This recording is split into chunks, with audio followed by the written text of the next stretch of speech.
Oke, Assalamualaikum warahmatullahi wabarakatuh. Yang saya hormati adik-adik mahasiswa yang mengambil mata kuliah bimbingan dan konseling belajar pada semester 6 yang masuk ke dalam program asistensi mengajar yang berada di sekolah-sekolah yang telah saudara tentukan. Selamat siang, Assalamualaikum warahmatullahi wabarakatuh. Kali ini saya akan memberikan pengalaman atau dalam bentuk pembekalan tahap 1, bagian 1 dalam mata kuliah BK Belajar, yang dimana BK Belajar ini salah satu bagian dari asistensi mengajar sebanyak 2 SKS.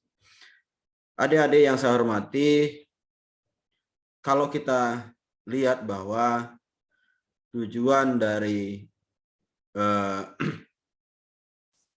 mata kuliah ini tidak lebih, saudara nanti akan lihat pada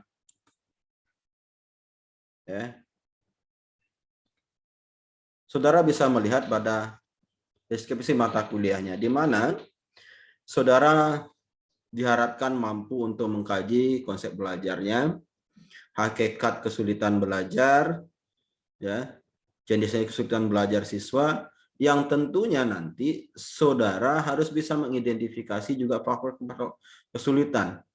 Saudara harus mampu menganalisa, mendiagnosa kesulitan belajar siswa tersebut.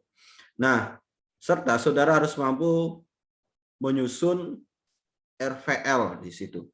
RVL yang secara kelompok dan atau secara klasikal di dalam menggunakan pendekatan teknik-teknik belajar, prosedur, atau pendekatan-pendekatan tertentu untuk membantu siswa dalam mengatasi masalah belajarnya, karir, pribadi dan sosial, dan konteks layanan bimbingan secara kelompok dan atau klasikal. Saudara, di dalam melaksanakan asistensi mengajar pada layanan bimbingan kelompok ini, saudara dituntut juga harus memiliki empati yang tinggi terhadap permasalahan-permasalahan yang dihadapi oleh siswa. Kenapa hal ini sangat penting di dalam empati ini sangat penting di dalam layanan bimbingan konseling atau layanan bimbingan kelompok di situ, karena tanpa adanya empati saudara tidak akan mampu melihat kondisi-kondisi yang sebenarnya pada siswa itu sendiri. Di dalam mata kuliah ini ada beberapa kajian yang bisa saudara atau landasan teori yang bisa saudara gunakan dalam pendekatan-pendekatan atau teknik di dalam layanan bimbingan kelompoknya. Yang pertama adalah yang tadi saya sebutkan empati, saudara harus memiliki empati yang tinggi. Yang teknik pertama adalah atau pendekatan pertama adalah yang bisa saudara lakukan adalah yang bisa saudara gunakan di dalam layanan bimbingan kelompok ini. Yang pertama adalah video edukasi. Yang kedua, di video edukasi ada role play atau bermain peran, ada structural learning approach, experiential learning, dan klarifikasi nilai. Yang nantinya saya akan berikan tahapan-tahapannya seperti apa sih masing-masing pendekatan ini. Nah, kita melihat di dalam capaian pembelajaran yang diharapkan di dalam mata kuliah ini, tentunya yang pertama adalah tentunya saudara harus menunjukkan sikap religius di situ, di mana menginternalisasikan nilai dan norma etika akademik. Saudara harus patuh terhadap nilai-nilai norma akademik yang melekat pada alma mater saudara, pada tempat magang saudara, itu yang harus saudara atau tempat asistensi mengajar ini yang saudara harus bisa pegang teguh di situ. Yang berikutnya adalah menunjukkan sikap tanggung jawab terhadap pekerjaan di bidang keahlian secara mandiri. Ini tentunya saudara harus mampu berkolaborasi juga dengan teman-teman yang koordinator BK-nya yang di situ, guru-gurunya, kepala sekolah. Saudara harus mampu bisa memilih menunjukkan sikap tanggung jawab saudara. Tanggung jawab saudara yang besar di situ. Nah, selanjutnya saudara harus mampu menguasai hasanah teori, ya, teori yang akan dilakukan di dalam layanan bimbingan dan konseling secara komprehensif dan memandirikan di setiap satuan pendidikan yang saudara tuju itu. Nah, selanjutnya tujuan pembelajaran lulusan ini sampai dengan ada 15 poin, ya. Yang terakhir melaksanakan bimbingan kelompok klasikal di kelas besar dan menggunakan berbagai metode dan teknik serta multimedia yang relevan ya dengan kebutuhan peserta didik. Ini yang harus bisa saudara lakukan.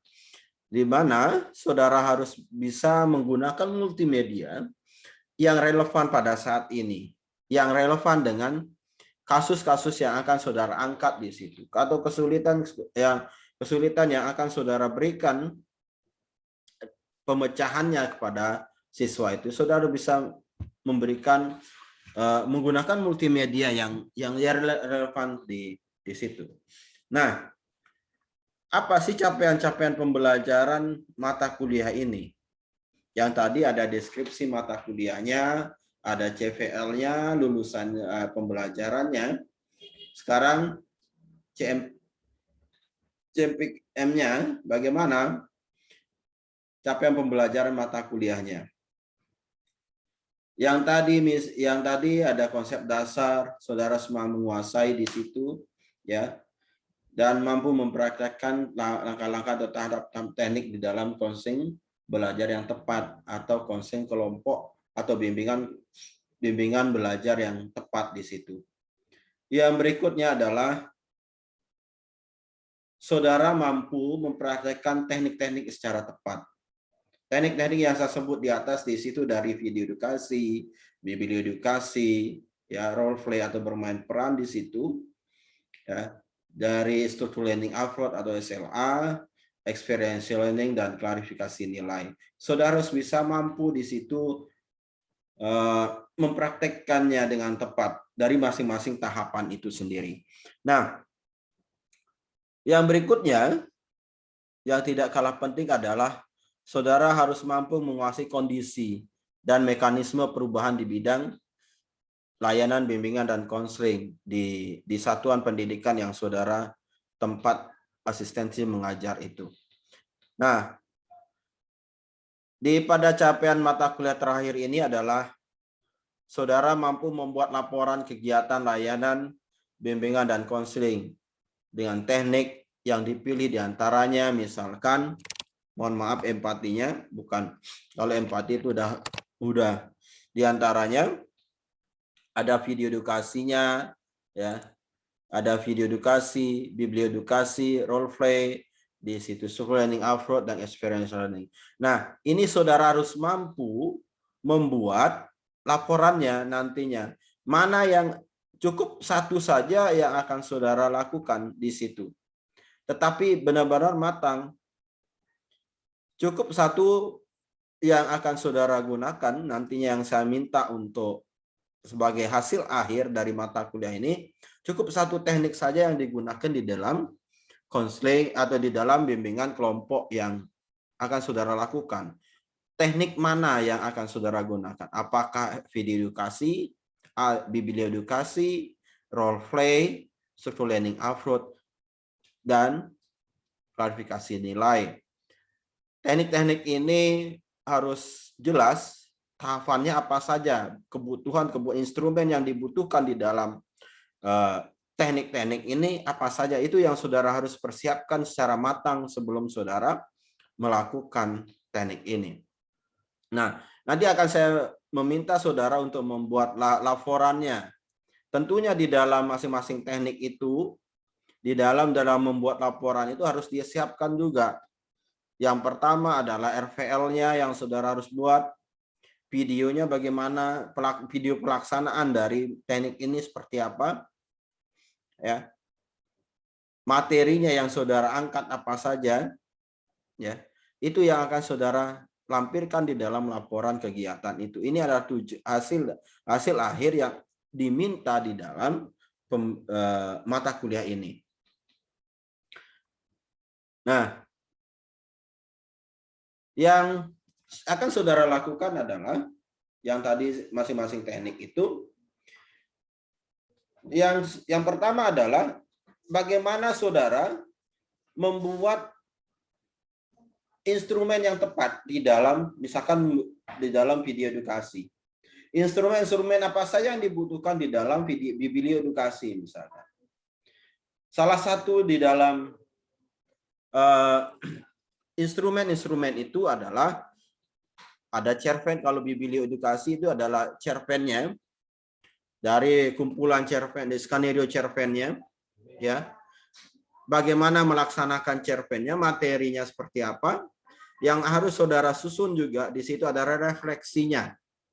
Refleksi isi dari cerpen itu sendiri, refleksi isi diri dari mahasiswa itu sendiri. Dan lembar evaluasinya seperti apa, lembar evaluasi pelaksanaannya. Nah, itu yang pertama yang harus saudara susun di situ. Nah, selanjutnya bagaimana sih langkah-langkah di dalam biblioedukasi itu sendiri? Yang pertama adalah introduction-nya, model bacaannya apa saja, ini harus dipilih. Model bacaan ini yang harus dipilih. Ini adalah model bacaan yang novel atau bacaan-bacaan yang tepat di situ. Novel, misalkan salah satu novel yang mempunyai kaitan dengan materi atau teknik atau materi yang diangkat, misalkan di dalam kesulitan belajar. Itu kalau model bacaannya apa saja, teknik atau novel yang tepat, model bacaannya apakah itu dari majalah, apakah dari koran, apakah dari buku-buku, atau yang novel-novel yang bagus di situ. Jangan sampai hanya asal di situ kalau di dalam model bacaan itu sendiri. Inilah yang harus diberikan, yang harus saudara siapkan terlebih dahulu. Saudara harus mampu membaca terlebih dahulu model bacaan yang itu. Saudara harus hafal dulu. Misalkan saudara akan menggunakan kalau di dalam kesulitan belajar, misalnya saudara akan gunakan novelnya Andrea Hirata misalkan di dalam Laskar Pelangi, saudara pernah baca novel itu sendiri, bagaimana mendeskripsikan novel itu sendiri. Bagaimana saudara mendeskripsikan novel itu dari halaman 1 sampai halaman terakhir misalkan. Itu saudara singkat di situ, membuat sinopsisnya kalau saudara ingin melakukan model bacaan itu atau menggunakan novel. Yang kedua, yang berikutnya yang saudara, langkah-langkah dalam biblioedukasi itu adalah refleksi isi. Refleksi ini sering disalahpahamkan di situ. Refleksi isi ini saudara harus melihat bahwa bagaimana pemahaman siswa, bagaimana pemahaman klien atau peserta didik terhadap pemahaman dari model bacaan. Itu yang dimaksud dari refleksi isi. Bukan kepada refleksi dirinya. Yang kedua, selain refleksi diri, ada refleksi model. Refleksi model ini adalah bagaimana siswa itu paham. Mohon maaf, ada refleksi diri yang saya maksud tadi adalah model refleksi terhadap pemahaman dirinya, apa yang dia mempunyai kemampuan, apakah sama dengan model yang kita berikan itu. Yang berikutnya adalah model atau yang disebut dengan refleksi isi di situ. Refleksi isi yang tadi ada 2 refleksi, ya. Mohon maaf, di sini seharusnya refleksi diri, di atas itu refleksi isi. Ya. Di sini refleksi isi terhadap model bacaan. Nah, kalau refleksi diri, yang tadi refleksi isi yang saya maksud adalah bagaimana pemahaman siswa terhadap model yang kita gunakan, model bacaan tersebut, pemahaman siswa, pengetahuan siswa terhadap model yang kita gunakan itu. Yang kedua adalah refleksi diri. Refleksi diri ini adalah bagaimana siswa itu memahami dirinya berdasarkan contoh atau model yang kita berikan kepada dengan menggunakan biblioedukasi. Yang berikutnya adalah langkah tahapannya adalah umpan balik di sini atau yang biasa disebut dengan diskusi. Bagaimana diskusi itu kita jalankan menggunakan refleksi tadi, refleksi instrumen refleksi isi dan refleksi diri tadi. Itu yang menjadi dasar kita melakukan umpan balik atau diskusi secara 2 arah, bukan diskusi 1 arah di sini, antara siswa dan saudara sebagai pemateri atau seorang konselor di situ. Yang terakhir adalah evaluasi. Evaluasi ini bisa saudara lakukan menggunakan angket, pemahaman kemampuan terhadap dirinya menggunakan angket terhadap materi yang kita berikan, pengetahuan terhadap materi atau perilaku yang akan kita rubah di situ. Nah, yang berikutnya adalah saudara harus mampu juga menyusun instrumen layanan video edukasi. Ada perbedaan di sini antara biblioedukasi dan video edukasi. Sebenarnya hanya sama saja, tetapi ada modelnya saja tempatnya berbeda. Di sini adalah kalau di biblio menggunakan cerpen, menggunakan novel di situ, ya. Kalau di video di dalam model bacaan itu kita menggunakan model video. Nah, ada beberapa hal yang harus diperhatikan kalau di dalam video edukasi ini adalah yang pertama adalah durasi videonya. Videonya yang bagus, yang mencerminkan juga perilaku yang akan kita rubah atau kebiasaan siswa yang akan kita rubah itu. Salah satu contoh misalkan kalau saudara menggunakan video yang sudah beredar, minimal saudara harus mampu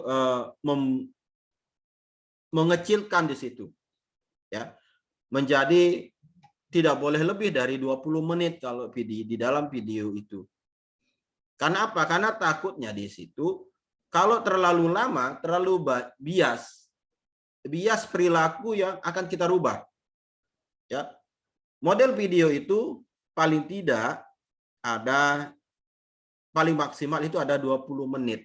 Nah, sama tahapannya, ada introduction-nya. Di sini di dalam introduction atau pengantar ini akan saudara berikan tujuan kita melakukan layanan itu apa, ya. Materi yang kita berikan apa, ini harus kita berikan juga. Perilaku yang kita rubah itu apa saja. Misalkan perilaku kebiasaan belajar misalkan. Dia harus tahu mana kebiasaan belajar yang tepat untuk dirinya, ya. Kebiasaan belajar yang tidak tepat untuk dirinya, atau waktu belajar, mengatur waktu belajar di situ, ya. Manfaatnya apa saja. Nah, itu di dalam introduction itu, di dalam introduction ini harus kita berikan pemahaman dulu tujuan layanan kita apa, ya. Tujuan layanan itu apa saja, materi yang akan kita berikan apa. Misalkan kebiasaan, misalkan bagaimana memilih waktu yang tepat untuk belajar. Yang berikutnya ada model video yang tadi yang saya sebutkan, maksimalnya 20 menit, ya. Ada refleksi diri dan refleksi model, ya, atau refleksi diri dan refleksi isi di situ. Model dari video ini, ya. Yang umpan balik kita berdasarkan lembar refleksi yang kita buat, ya. Itu gunanya kita membuat dulu instrumen layanan kalau kita menggunakan model biblio atau video edukasi. Nah, yang kedua, yang berikutnya, kalau kita ingin menggunakan role play atau teknik belajar role play atau bermain peran, ya, kita harus, yang pertama harus kita siapkan, ya, instrumennya, instrumen layanan yang tadi, misalkan ada skenario bermain perannya, ada RPL-nya, ada materinya, ya, ada lembar observasi di situ, ya, menyiapkan pemain. Itu kita harus benar-benar matang di situ di dalam kalau kita menggunakan teknik role play di situ. Nah, apa saja sih langkah-langkah di dalam role play itu? Yang pertama adalah persiapan awal. Persiapan awal ini yang membutuhkan waktu yang panjang karena kita harus menyiapkan instrumennya. Instrumen yang dimaksud adalah kita harus tentukan perilaku apa yang harus kita rubah. Hampir semua teknik ini kita harus menyiapkan dulu perilaku apa yang, atau kebiasaan apa yang harus kita rubah kepada siswa. Kebiasaan apa saja yang kita ingin rubah di situ. Nah, baru kita menyiapkan RVL-nya di situ. RVL, ya, rancangan atau rencana layanannya seperti apa. Pelaksanaan layanan seperti apa. Yang berikutnya, di dalam persiapan awal ini kita harus menyiapkan skenario. Kita harus membuat skenario bermain perannya. Tentu kita di dalam skenario ini harus sesuai dengan perilaku yang akan kita rubah, harus pada hubungannya dan berhubungan dengan skenario bermain perannya. Yang berikutnya adalah kita menyiapkan pemainnya. Siapa yang akan menjadi pemain di situ? Harus kita latih sehingga di masing-masing pemain itu harus menunjukkan karakter yang tepat di dalam masing-masing skenario itu. Yang berikutnya adalah kita menyiapkan observernya dan menyusun lembar observasi terhadap bermain perannya. Nah, baru ketika kita sudah melihat semuanya bagus dari instrumennya, misalkan dari RVL-nya bagus, dari skenario-nya sudah tepat, pemainnya sudah menunjuk ketika dia melaksanakan skenario itu sesuai dengan karakter yang diharapkan di dalam skenario itu, lembar observasinya sudah kita buatkan, ya, baru lembar evaluasinya juga sudah kita siapkan seperti apa lembar evaluasinya, baru kita melaksanakan itu, ya. Di dalam pelaksanaannya tentu di sini mempunyai langkah-langkah. Yang pertama, saudara, di dalam pelaksanaan role play itu sendiri, yang pertama yang harus saudara lakukan adalah introduction, ya. Introduction-nya, bagaimana saudara mengarahkan tujuan, memberikan tujuannya, ya. Tujuan kita melakukan layanan itu menggunakan role play ini apa saja yang kita butuhkan. Perilaku yang kita rubah apa saja. Yang kedua, saudara menyiapkan materinya apa saja yang kita rubah. Baru materi apa saja yang akan kita sampaikan di dalam sesuai dengan perilaku yang akan kita rubah di situ. Yang berikutnya baru bermain peran di situ.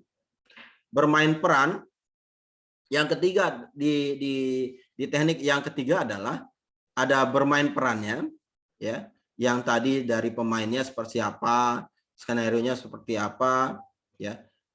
Observer dari pemain itu siapa saja lembar pemainnya. Nah, itu ya disiapkan. Yang berikutnya yang keempat adalah umpan balik. Umpan balik terhadap hasil skenario itu. Apakah di dalam skenario itu ada perilaku-perilaku yang tidak tepat? Ya. Apa yang dilakukan misalkan kepada peserta didik, ada perilaku-perilaku yang ini bukan pemain ya, yang melakukan umpan balik ini, yang memberikan umpan balik terhadap hasil bermain peran itu. Baru bagaimana observer memberikan pemahaman di situ. Ini observer harus tahu betul siapa yang kalau pemainnya A melakukan kekeliruan, misalkan melakukan perilaku yang tidak diinginkan, misalnya, dia harus bisa menjelaskan di situ. Nah, baru setelah itu, setelah yang keempat ada umpan balik. Umpan balik bagi menyimpulkan umpan balik oleh counselor. Kalau ada misalkan perilaku bermain perannya bisa sampai diulang lagi sampai 2 kali, ya kalau bermain peran itu pelaksanaan bisa dilakukan umpan balik selama 2 kali, ini membutuhkan waktu yang panjang kalau saudara menggunakan role play, bisa sampai 3 kali pertemuan. Nah, selanjutnya pada tahapan ketiga ada evaluasi. Di situ ada evaluasi kegiatannya, ya, ada evaluasi perilakunya, ada perilaku yang kita rubah itu seperti apa. Ada 2 masing-masing itu, ada 2 perilaku. Nah, pada yang berikutnya juga, ya, pada tahapan yang ke-7, ya, pada tahapan yang ke-8 ini mohon maaf ini halamannya keliru, seharusnya 8, 9 dan seterusnya. Nah, menyusun instrumen struktur learning approach di situ. Apa saja yang perlu disiapkan di dalam instrumen struktur learning approach itu sendiri. Yang pertama adalah kita harus menyiapkan perilaku apa yang akan kita rubah. Ya, perilaku apa yang akan kita rubah di situ. Nah, di sini ada materinya. Ada tujuan, materi. Kalau di introduksi, kalau kita di struktur learning approach ini kita bebas memilih menggunakan model apa saja. Apakah menggunakan model video atau biblio, itu terserah kita. Jadi instrumen-instrumen itu harus kita siapkan seperti sama halnya dengan video dan biblio edukasi atau menggunakan role play di situ. Jadi materinya, ya, model ini yang harus lebih banyak kita siapkan. Jadi ada introduction, di introduction itu yang harus kita siapkan di situ adalah materinya, tujuan kita melakukan layanan apa saja, di model, ya, di model ini yang apakah kita akan menggunakan video atau biblio di situ, atau menggunakan role play. Instrumennya sama. Kalau kita menggunakan video atau biblio, sama instrumennya dengan yang kita guna, yang kita pakai di dalam, bukan sama persis, tetapi sama yang kita siapkan. Sama yang kita siapkan di dalam biblio misalkan. Saudara harus membuat skenario-nya juga, deskripsi dari novel yang kita gunakan. Yang berikutnya, kalau kita menggunakan video, kita harus menyiapkan videonya. Ada saudara harus menyusun refleksi isi, ya, refleksi model, ada role play-nya. So kita harus menyiapkan skenario bermain perannya di situ. Ya, baru pada tahapan umpan balik role play-nya seperti apa. Dan pengulangan yang keenam ada pengulangan perilakunya. Pengulangan perilaku atau pelatihan perilaku yang kita latih misalkan. Di sini kita harus menyiapkan lembar evaluasi pelatihan perilaku. Dan selanjutnya ada evaluasi. Ya, kalau di introduction ini bisa saudara lihat di buku panduan buku yang pernah saya susun di situ, ya. Ada salah satu contoh, ada kalau di dalam instrumen Struktur Learning Approach ini bisa saudara lihat di buku ini, ya. Di buku ini, di panduan pelatihan self advokasi siswa SMP ini adalah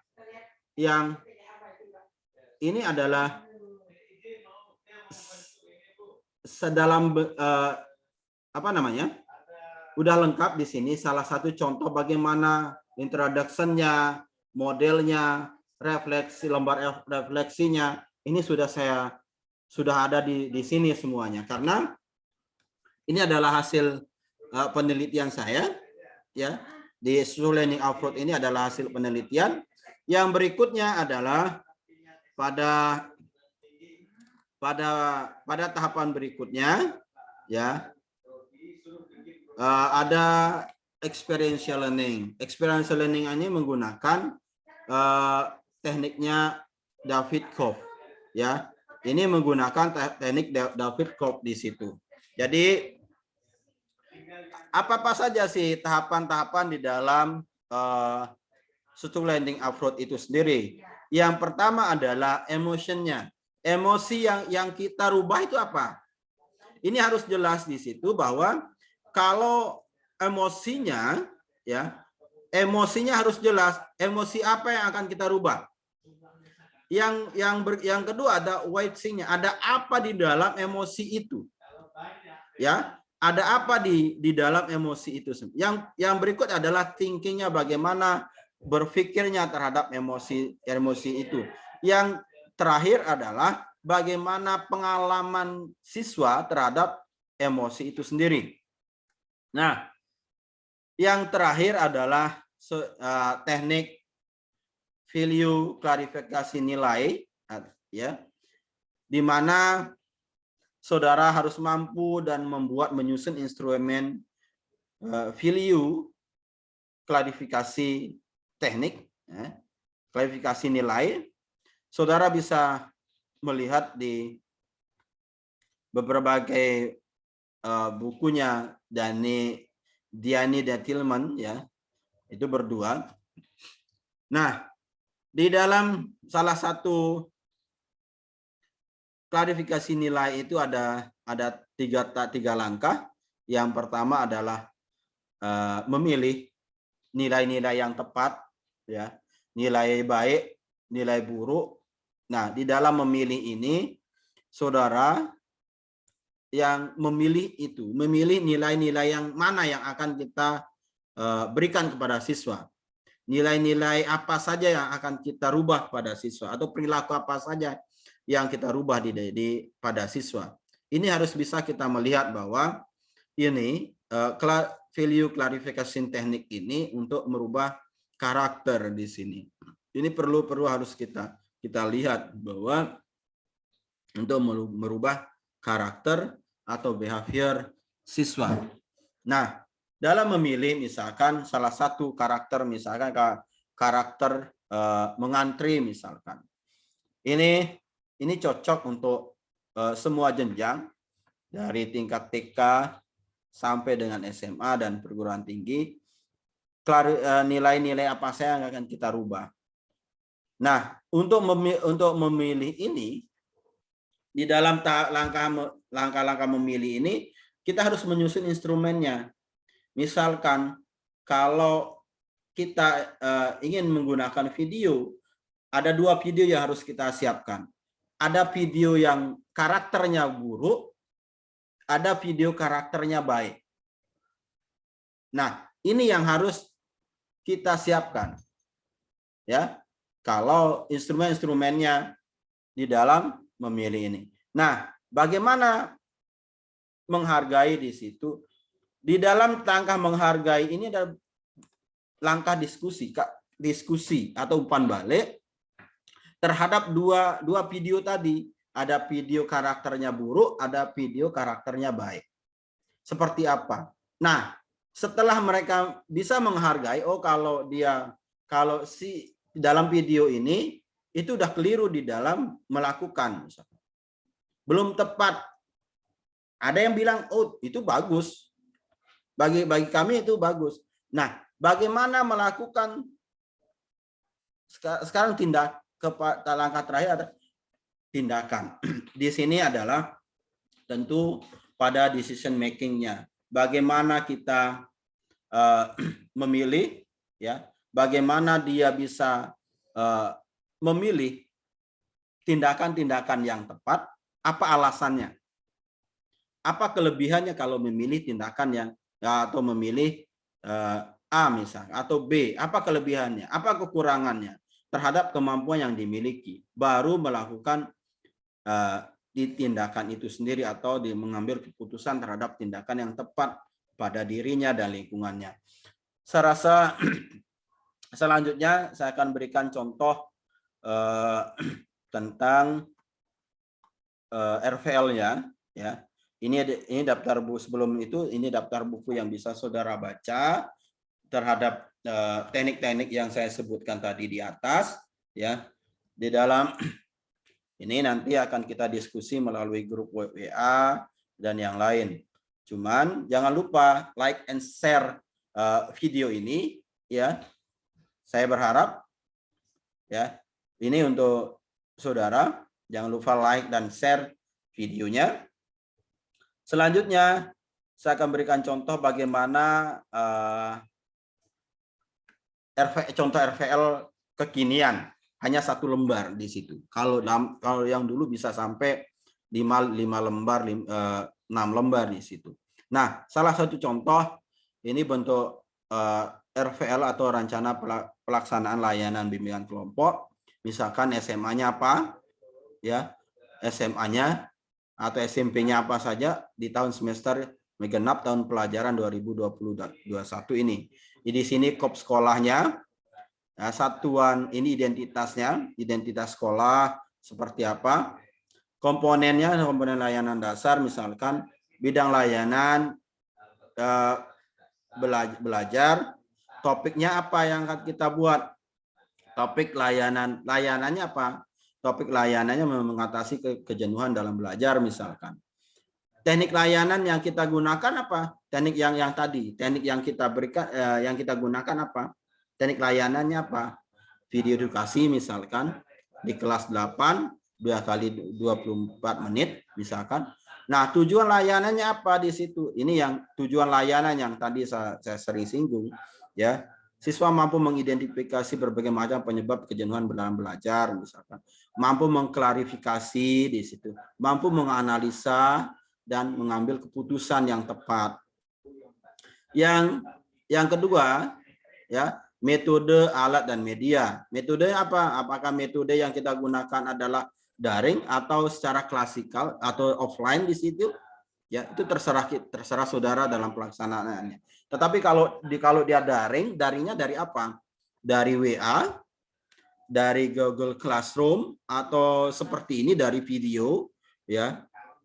Yang berikutnya alat media, ya, komputer misalkan yang terhubung internet, materi, tentu materinya tetap ada, materi PPT-nya, ya, atau media lain, media yang kita gunakan.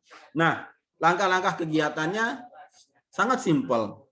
Membuka dengan salam dan berdoa, membina hubungan baik dengan peserta didik. Dalam membina hubungan baik dengan peserta didik ini bisa saudara tanya, bagaimana kabarnya hari ini, ya? Apa kabarnya hari ini? Mungkin ada yang cerita yang tadi yang terlambat bangun siapa? Ini atau yang pertama datang di sekolah itu silakan cerita bagaimana bisa paling dulu datang di sekolah, ya. Atau pengalaman pagi ini apa saja. Yang ketiga, kita pada saat menyampaikan tujuan layanan dan sehubungan dengan materi yang kita gunakan. Yang keempat, menanyakan kesiapan kepada peserta didik. di dalam mengikuti kelayakan. Oke, misalnya salah satu contoh, adik-adik tadi kita sudah diskusi dari kita sudah diberikan pengalaman oleh si A, misalkan ya, apakah dengan berakhirnya pengalaman yang tadi yang disampaikan oleh si A misalkan sudah adik-adik sudah siap kita memulai kegiatan hari ini? Misalnya semuanya sudah siap, ya. Oke. Baru kita kepada kegiatan inti. Menyampaikan materi, ada materi dan tujuan di situ yang di atas tujuannya, ya. Materinya yang kita tuju, apakah melalui video dan yang lain. Menyampaikan video sesuai dengan yang ditentukan kalau saudara menggunakan video video edukasi, ya, memandu dalam refleksi isi dan refleksi diri yang saya maksud tadi, umpan balik, ya, umpan balik atau curah pendapat di situ, ya, tanya jawab.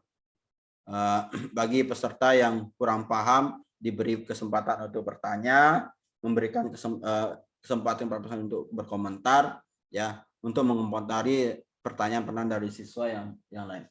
Yang pada tahapan penutup, ya, membuat kesimpulan di situ, ya, sampai kegiatan akhir. Nah, evaluasi proses, evaluasi hasil. Ini hasil ini dari hasil perilaku yang kita rubah. Mungkin itu yang dapat saya sampaikan pada kesempatan ini. Jadi mudah-mudahan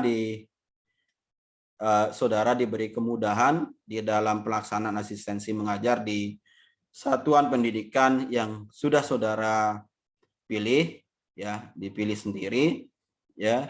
Jadi baik-baik jaga nama diri di situ, jaga nama diri kita, ya, nama diri saudara, jaga nama diri keluarga, ya, jaga